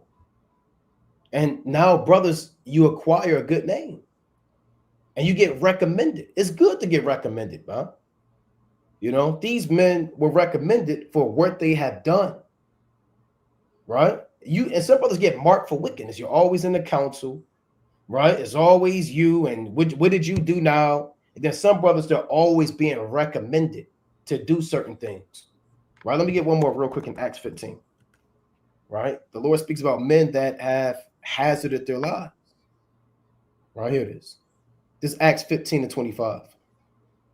It seemed good unto us, the us is the 12, being assembled with one accord, to send chosen men unto you with our beloved Barnabas and Paul, men that have hazarded their lives for the name of our Lord Yahushua HaMashiach.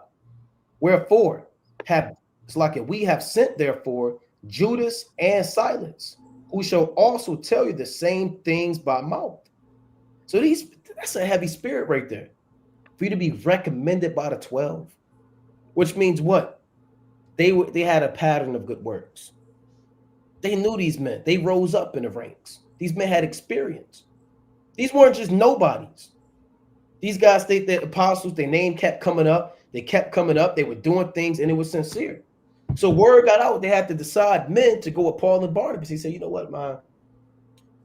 All of the 12, you know how you have a unanimous MVP or a unanimous all-star? You know, all of the people, unanimous number one team. They were unanimously chosen by the 12, Judas and Silas. A lot of times when you travel too, hey, brothers know your gifts, your talents, man. You know, you get recommended for certain things. You know, one more point, certain camps, man. When I see brothers from different cities, and if I'm teaching it and as brothers reading, certain brothers, you know, I would prefer that those brothers read, man. You know, certain brothers, you like the brother saying, you want on the line with you, man. You want to travel with certain brothers. Then there's certain brothers you like, hey, look, you know, you kind of leave it at that. So also traveling helps you gain experience. You know, you get recommended. Brothers learn about your strong suits and they can relate to it. They may ask questions. There's a lot that goes into traveling, man. But you got it, King. Come. That's right. I found that precept. It was Psalms 39 and 12. Right, Psalms chapter 39 in verse number 12. Right, and it reads, it says, hear my prayer, O Yahweh, and give ear unto my cry. Hold not thy peace at my tears. For I am a stranger with thee and a sojourner, as all my fathers were. So all of our fathers were sojourners. All of our fathers were essentially strangers traveling through diverse lands, seeing diverse things, man. We've been in a captivity. We've been taken to and fro. We've been on ships. I mean, when you really look at it, we're all traveling through this strange land in the wilderness, man. Because America is a wilderness without any water and any life. And we're traveling through, seeing different creatures, which are the nations, right? It's no water. We're traveling to get back to the kingdom, right, which is Israel, right? So on a deeper level, we're still strangers. We're still pilgrims, and we're still sojourners. You know, so I mean, traveling is in our DNA in the spirit, right? But we have to travel in righteousness to and fro to do the will and the work of the Most High, right? Because I mean, if the internet wasn't, you know, created, I mean, where would this truth be, man? How many brothers will really get up and travel? You know, I mean, you could shake the hand, you could be so zealous and so mighty on camera in your city, but I mean, you know how many men, women, and children are all throughout the four corners of the earth? You have to travel to break ground. I'm gonna tell you this too. Breaking ground and traveling brings other people out the house. You know, oh man, there's a bot coming into town. A brother may be hesitant or may not know about a camp until he sees a flyer. Okay, this elder, Priest Kahan coming into town. Okay, this elder, this brother coming into the town. Or this camp is coming into town. You see the flyer and you may be, you know, an hour out, maybe 2 hours out, maybe 30 minutes out, but it drives your spirit to travel to that flame and that fire. Like the Lord said, where no fire is, it's like where no wood is, the fire goeth out. Paraphrasing greatly.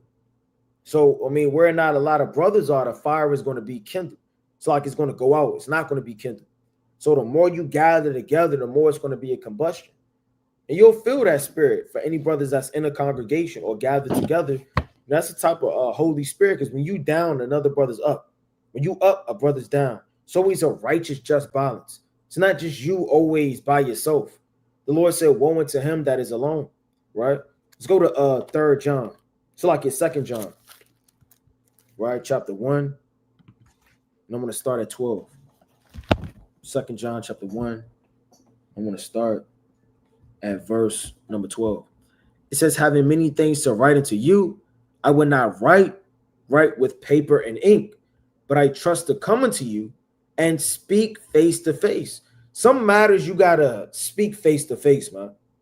If a brother committed, adultery, or brother, he's making an ass of himself in the church, or a brother is doing something he ought not to be doing, or there's something that needs to be established, or something that's extremely important, you can't do that over the phone, man.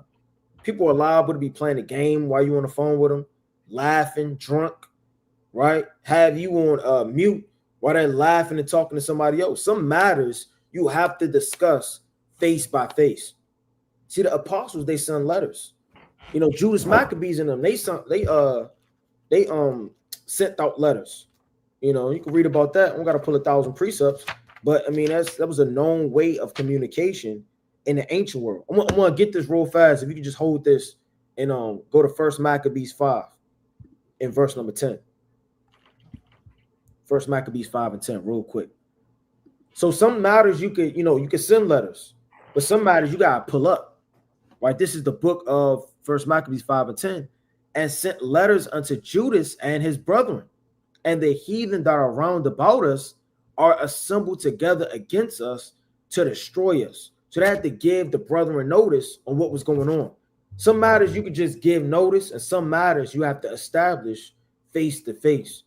And John, he had to establish these things face to face. That's a good spirit to be in. All right, we can go back to 2nd John. 2nd John, chapter 1, and verse number 12.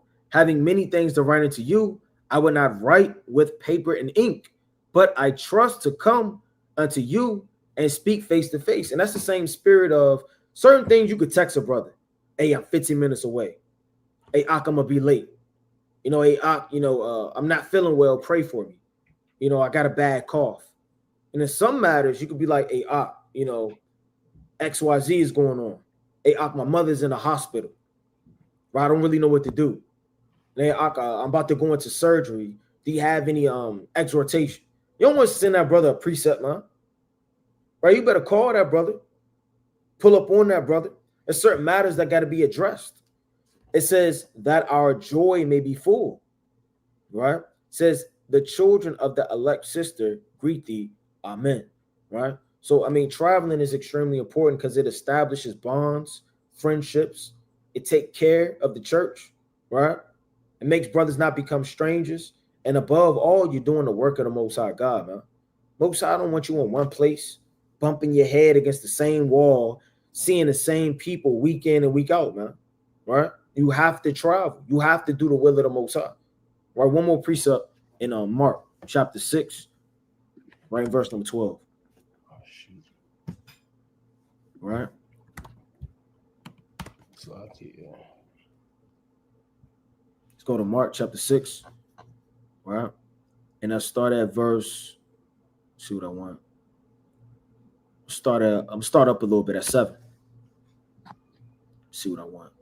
It says, and he called unto him the 12 and began to send them forth by twos and gave them power over unclean spirits and commanded them that they should take nothing for their journeys.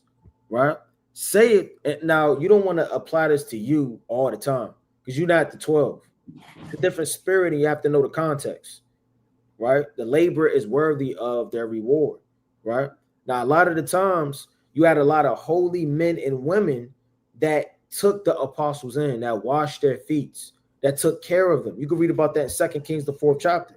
Right? You don't want to walk down damn uptown with a bunch of crackheads and nigger men and women that are trying to rob you and distort you and overthrow you, having this mentality because you have to keep things in context at the same time. So as they travel to do the work, the Most High put on the spirit of certain individuals to entreat them, right? That you may come into their houses. You read about that in 1 John, right? It says, so like your 3 John 1, it says, and commanded them that they should take nothing for their journeys, saith a staff only, no scrip, no bread, no money in their purse. But he should with sandals and not on 2 coats.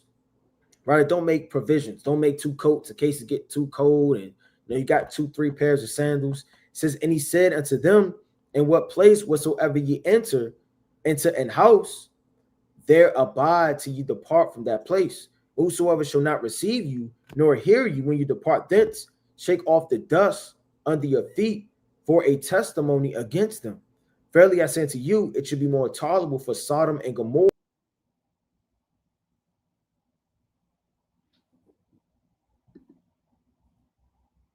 All right, you see that? See that? Satan cometh immediately, right? The brother was there when the brother was not, right? He said, and the brother was not. let me pull it back up, right? Oh, so, let's go back to it through the spirit. Right? For being the Most High, you can't overthrow it. It says in verse 10, right? It says, I'm gonna read verse 11. And whatsoever ye shall receive you, right, nor hear you when ye depart thence, shake off the dust under your feet for a testimony against them. Verily I say unto you, it should be more tolerable for Sodom and Gomorrah in the day of judgment than for that city, right?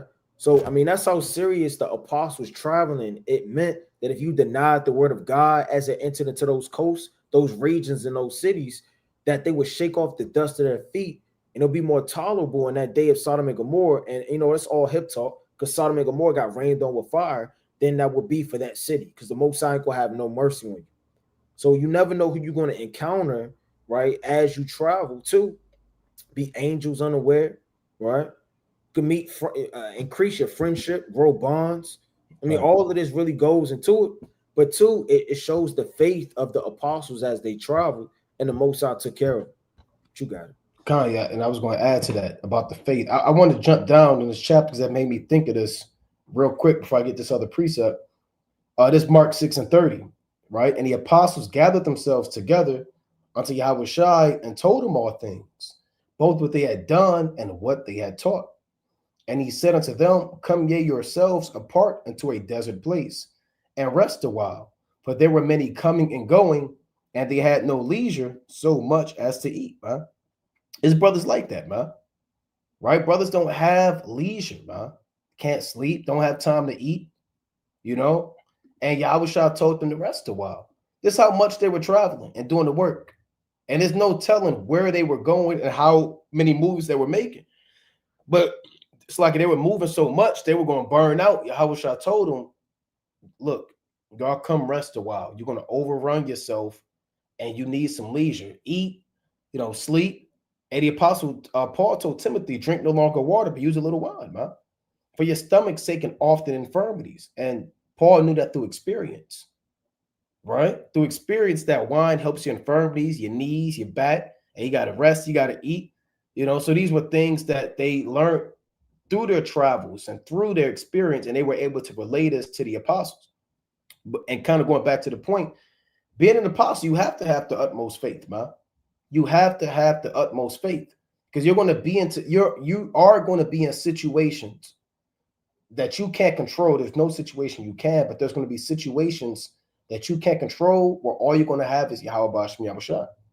And you're going to be tried as an apostle to see if you're really an apostle or not.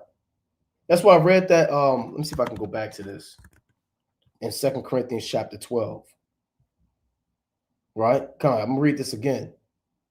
2 Corinthians chapter 12. This whole chapter is good. Look at this whole thing is fire.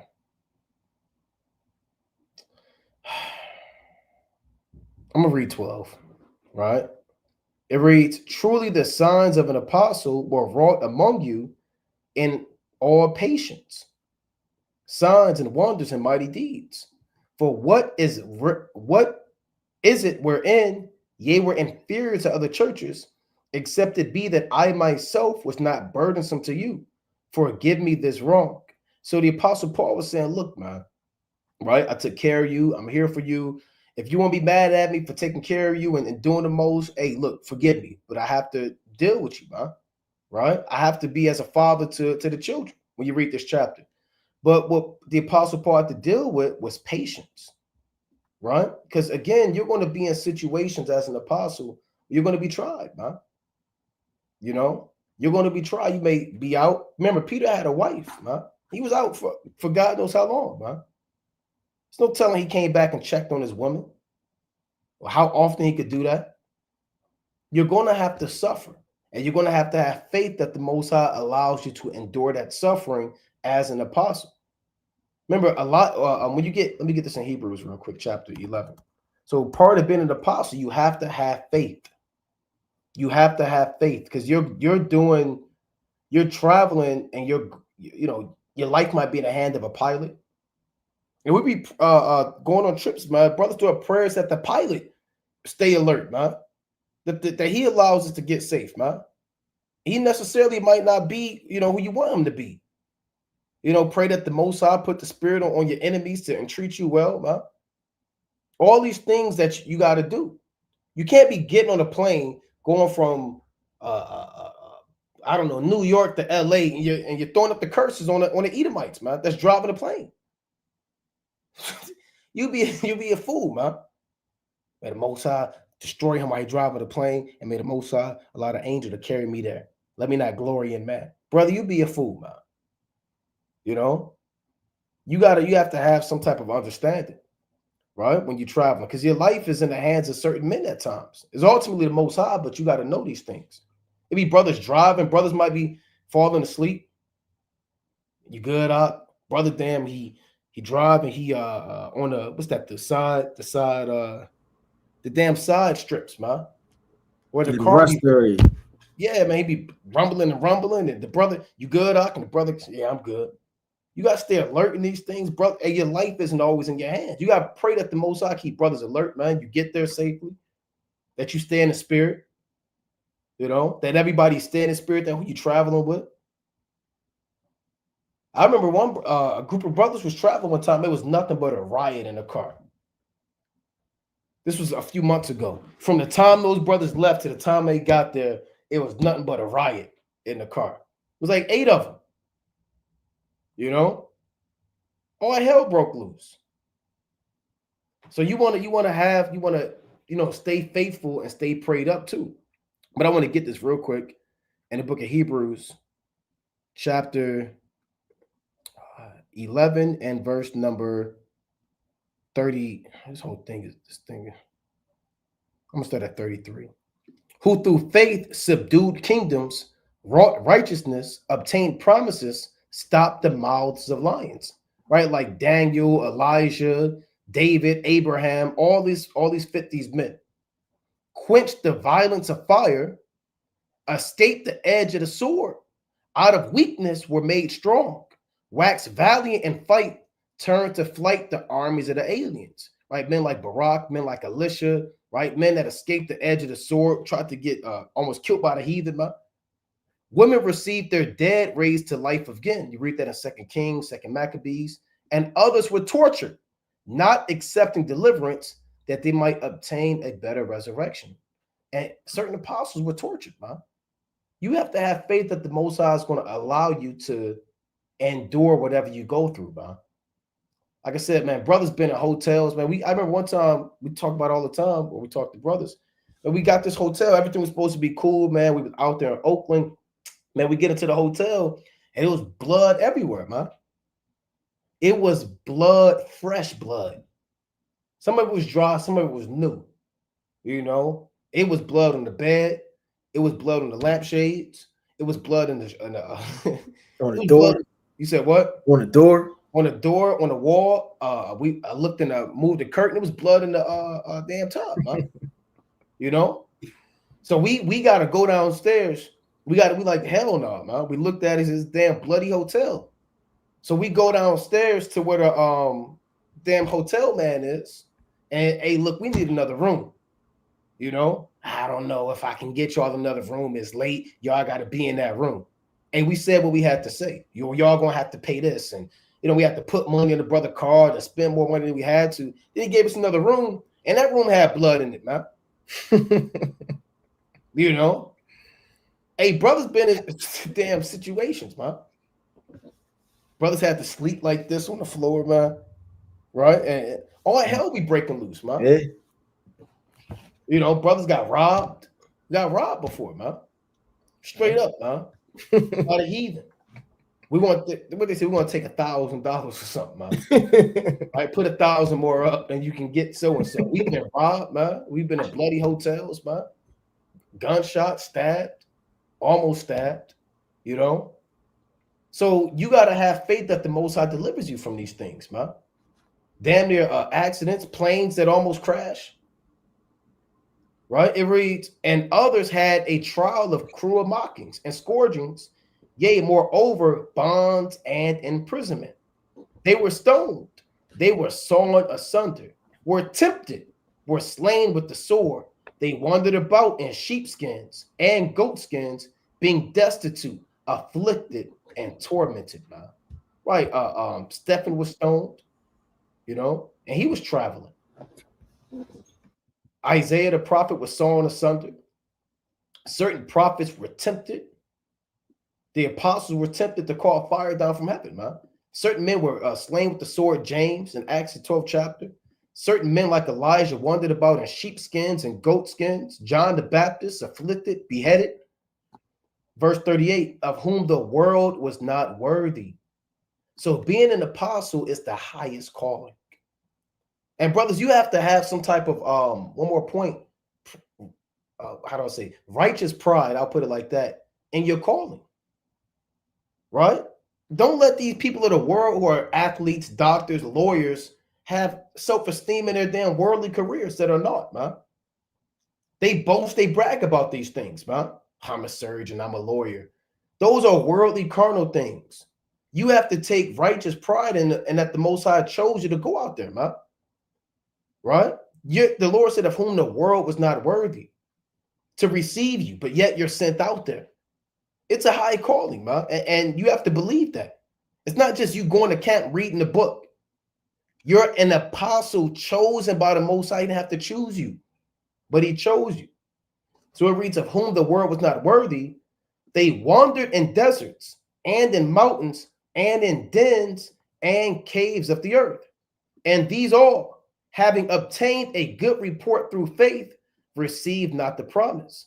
The Most High, having provided some better thing for us, that they without us should not be made perfect. So all of the men in the ancient world, they're going to be perfected once we, Most High willing, make it to the kingdom, right? So we work hand in hand, and we're going to go through the same things that they went through. And all those men that were apostles and traveled and were pilgrims, they obtained a good report through faith, and they still didn't get the promises. So brothers, you're going to obtain a good report as an apostle. Just like we read in Acts 14 that those men were recommended. As an apostle, Yahweh Shah is going to recommend you and confess your name before the Heavenly Father and the angels. You want to obtain a good report in these last days as an apostle. And last point, brothers always say, we say it all the time, we only got one chance to do this work, man. There's only one chance to do this work. You only got one life. This is it. There's no woulda, shoulda, couldas in Jacob's trouble, in the days of the famine. I should have traveled. Here you are looking at the guillotine. Oh, damn, you don't want to have no regrets, man. Yahweh Bashmi Shah said, be careful for nothing in the book of Philippians. Leave it all on the table. Like the brother said, if you got money, save up that money, man. You got some extra PTO you accrue, use it for a unity camp, man. Take this time to magnify the name of the Most High. What you got it, King? Khan, that's right. Let's go to 2 Corinthians chapter 1 and verse number 4. Right? Yeah, I mean, brothers done been to Airbnbs with secret latches and doors and go ahead. Oh, real quick, Salaki, I don't know if he was gonna say this or not. Man, we've been to a plantation, an Airbnb, and behind the Airbnb was a human trafficking, a damn kid trafficking. Kid trafficking, man. Now, whoever listening, y'all could do whatever y'all want to do, but we just telling you what happened, man. Right. You know, get a damn knock on the door. Hey, guess what, man? Hey, we saw things, beds, soiled beds, and teddy bears in there, and people, mysterious men in bushes. You got it, King. Yeah, and chains. And brothers ain't making this up, man. Right. You see like a chain on this damn shack, and teddy bears and all type of toys in there, and chains on and bars, and all hell. Brothers looking at the brothers recording. Brothers got to keep watch all night. Brothers got to go to sleep. Another brother keep watch. Yeah. You got to really check this thing out, man. I mean, this life ain't. People just watch the videos and all they see is a brother shaking the hand, right? But they don't really count the cost behind the scenes. That's with anything like a movie, right? I mean, you got film directors, you got people that deal with the lights, you got film that go to film school that chop up and edit and do diverse things. You got the movies, right? The music, the symphony, and everybody plays a part in the movie. You can't just look at Denzel Washington all day, right? There are other things that are going on that people really don't count the cost and see, right? I mean, all hell could break loose at any given time, huh? And then your face is out there, right? Brother could follow you to your car, drive, and be right behind you. It's that brother. I know where he lives, right? Brothers know where you live. And it's scary if somebody knows exactly where you're going to be at every weekend. If you're not in the spirit and you fearful, I mean, anybody could come for revenge, a demon, right? You said this to my mother. We'll get on anybody. It don't matter who you are, man. If you're an old woman, an old man, right? If you were a child, if you're not in the spirit and you casting demons and trying to overthrow the church, you will be rebuked, man, in righteousness. Not an emotional rebuke, but a righteous, just rebuke. You will be rebuked, man. And when you count the cost, your face is everywhere. You're on Chat GPT. Somebody can follow you home. So I mean, your life is really at risk at all the time, and you really got to count the cost when you really put your hand to this plow.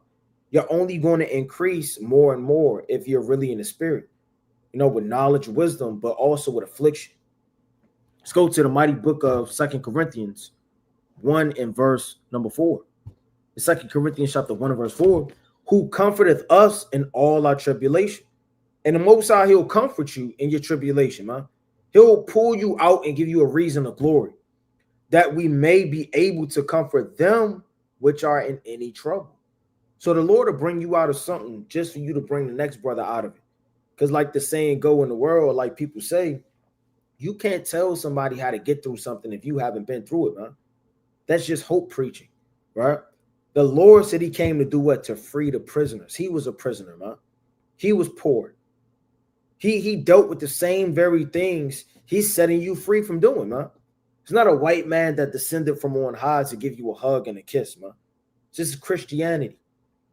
It says, we may be able to comfort them which are in any trouble by the comfort wherewith we ourselves are comforted.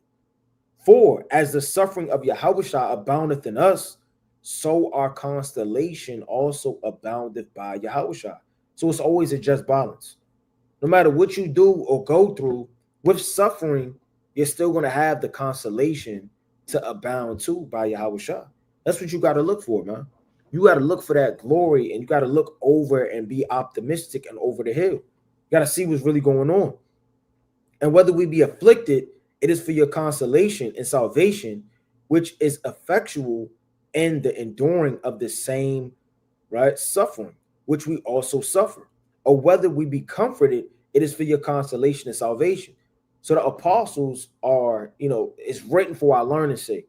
So when you see Job catching hell, you see all the apostles catching hell, when you see Yahushua catching hell, Isaiah caught hell, Ezekiel caught hell. Ezekiel had to lose his wife, man. Right. Now that's suffering for you.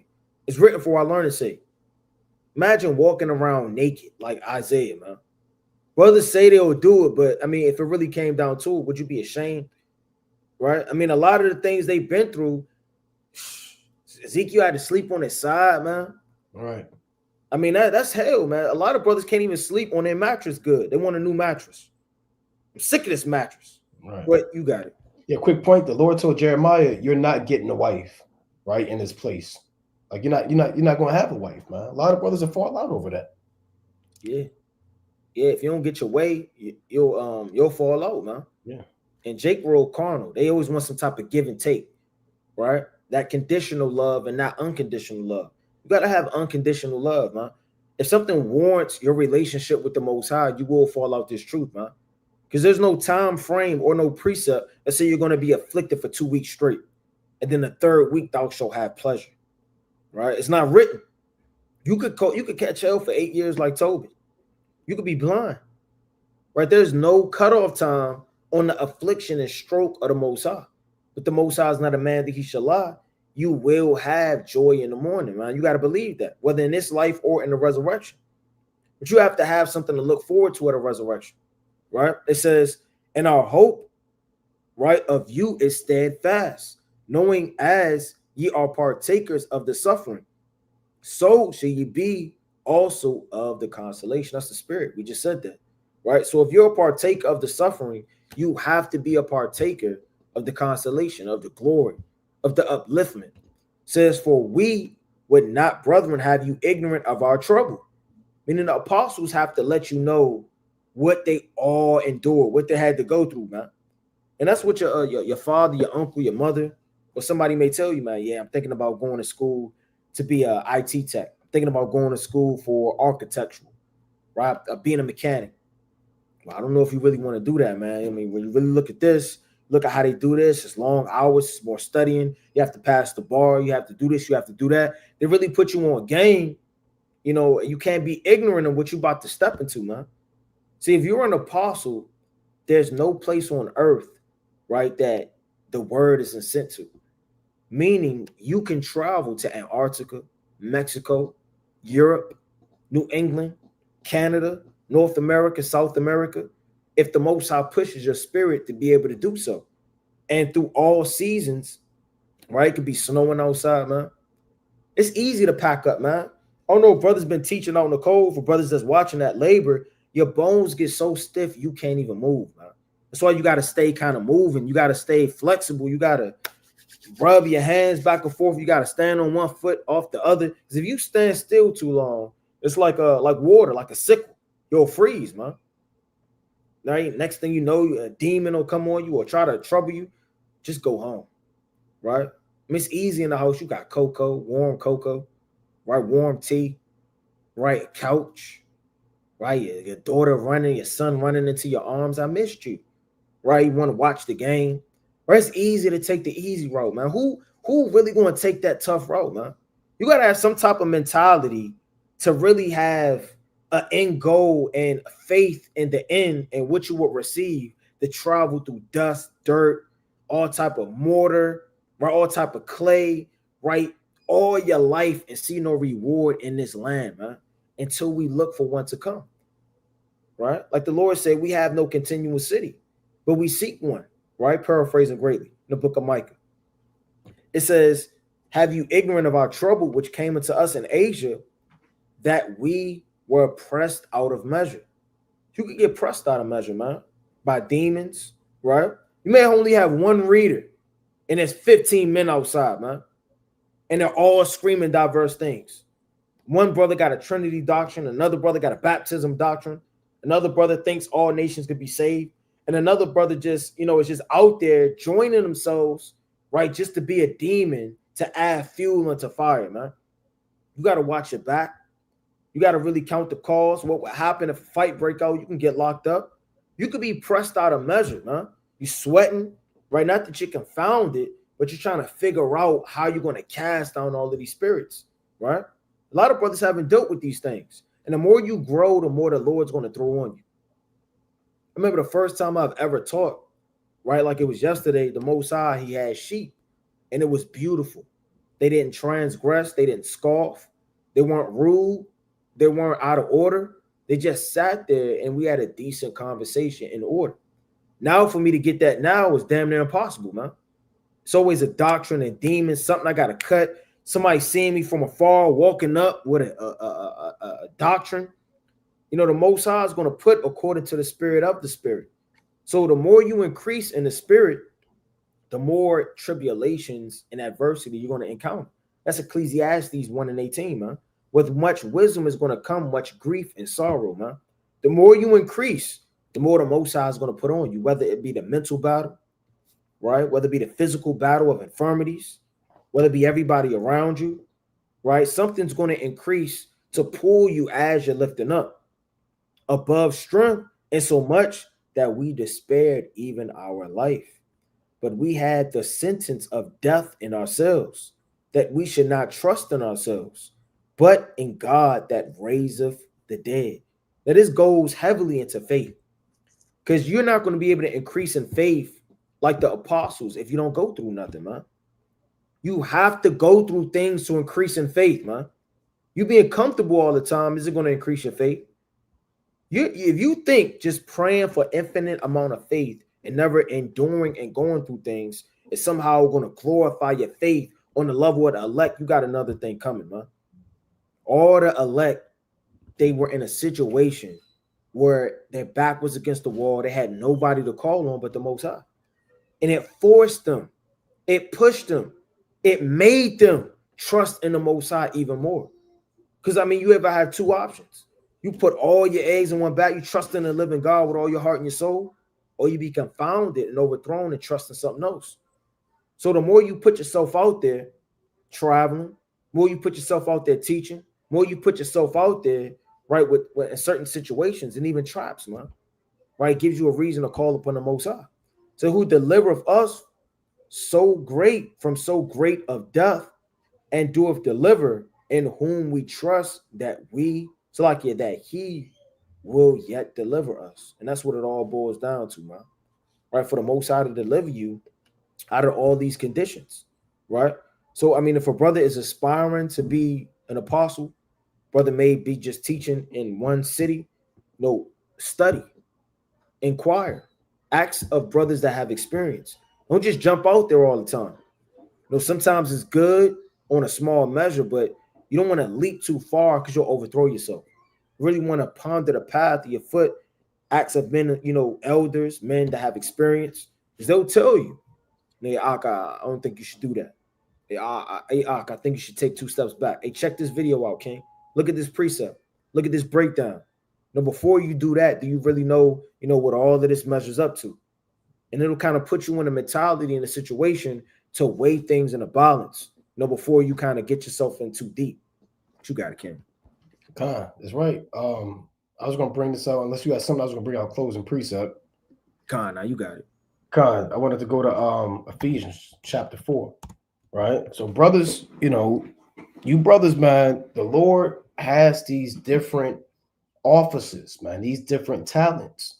And again, like I said earlier, man, every brother that's out there at camp, you're an apostle, right? You were sent out by the Most High to represent Yahweh and his only begotten son, Yahweh Shai, on the highest level. So you have to perform on the highest level, man, right? You want to know and be apt to teach. The Lord told Timothy, study to show yourself approved, man, unto the Most High. He even told Timothy, bring the books, man. So Paul was studying, he was out there daily. Timothy was studying. You want to study, like the brother said, build up your faith, man. You want to endure the afflictions, right? You want to be an ambassador to Yahweh, Shai. These are many things that make a great apostle, man. Sacrifice makes a great apostle. Willing to sacrifice time with your family or sacrifice opportunities that may do you pleasure, knowing that your pleasure truly comes in the kingdom of heaven, man. All of these things are prerequisites for being an apostle. But I want to get this in Ephesians chapter 4 and verse number 11. And he gave some apostles and some prophets and some evangelists and some pastors and teachers. So the some are Israelites. You have many Israelites in this truth, and different men, different Israelites have been given apostles. There are brothers in this knowledge, they are apostles. Some men are prophets. You can be a prophet, but not really be an apostle, right? You have many prophets that are not apostles, man. You might get certain dreams or revelations and tell a brother what's going to happen, but you may not necessarily travel. You have evangelists. Those are men that go out and they publicly teach. You have pastors, men that guide the flock through counsel, through wisdom. And you have teachers, men that strictly may teach the law, go into the precepts, break the scriptures down for you. All these are different talents, right? These are different offices that men are going to hold in the last days. And all of these are important to build up the church. What is this for? It tells you, for the perfecting of the saints, for the work of the ministry, for the edifying of the body of Hamashiach. So when you edify, you build up. You have apostles out there to build up the church. You have prophets out there to build up the church, evangelists and pastors and teachers to build up the body of Yahushua. Till we all come in the unity of the faith and of the knowledge of the Son of the Most High, unto a perfect man, unto the measure of the stature of the fullness of Hamashiach Yahushua. So brothers have to labor out there until we reach the fullness of Hamashiach Yahushua, meaning until the kingdom is established. And if we're still in this captivity, then there's still more work to do. There's always more work to do, right? Don't say I've been to enough cities, right? I've traveled this far already. I went to Detroit. I went to Cleveland. I went here. I'm done. Ain't no I'm done, man. You want to do as much work as you can prior to the return of our Lord, man. There is no woulda, shoulda, couldas in the grave, right? Real quick, Ecclesiastes, right? One more, just one quick precept. I close with this. This is Ecclesiastes 9 and 10. Whatsoever thy hand findeth to do, do it with thy might. For there is no work, nor device, nor knowledge, nor wisdom, and the grave whither thou goest. So whatever you put your hand to, you put your hand to do this work, you do it with all of your might. There's no work and reading that you could do in the grave. There's no more teaching. There's no more devices, meaning ideas and plans and counsels to put into play in the grave. There's no more knowing things in the grave. No more wisdom. All these things cease from man in the days of darkness. You only have one chance to do this work. Examine if you're going as hard as you're going, man. And you should always find room for improvement. I can do more reading. I can learn more as an apostle. I got to build up my faith. I'm willing to sacrifice more. Hey, especially you brothers in the camp, man. Make it an effort to try to travel, man. Push yourself, man. Save up money. Talk to brothers. Put a plan together, man. You know what, man? I had traveled in a while, man. You know what? We hitting this next spot, man. And build up yourself in the last days. But you got it, King. That's right. Let's go to Revelation chapter 3 and verse number 2. Right? It's the book of Revelation chapter 3 and verse 2. It says, be watchful and strengthen the things which remain that are ready to die, for I have not found thy works perfect before God. All right, this is a precept that goes heavily into examination, right? You want to always examine yourself day by day, making sure that you're watching, because if not, you're going to let little things start to slip. Before you know it, you're going to slip into, depression, right? Slaki. Slip into depression. You're going to slip into sorrow. You may slip into slothfulness. You may slip into anything, man. You got to watch. It says, remember therefore how thou hast received and heard, and hold fast and repent. If therefore thou shalt not watch, I will come on thee as a thief, and thou shalt not know what hour I will come upon thee. Right? So if you're not watching, you're going to be caught like a thief in the night by the Lord. He's going to blow out your candlestick. So Most High willing, man, this was edifying for brothers, and brothers push themselves, man, to increase. And increasing isn't going to be easy all the time. It may come with staying up late, may come with pushing yourself, being uncomfortable, right? But with anything, it's growth. You want to make sure that you're leveling up the best way possible. But you got it, Ken. That, giving all honor and glory to you. How about Shema Mashiach, like Rashad, Most High when you're edified, Brother Naquam. Shalom, Brother Right. Kwame Yashad. Shalom. Shalom.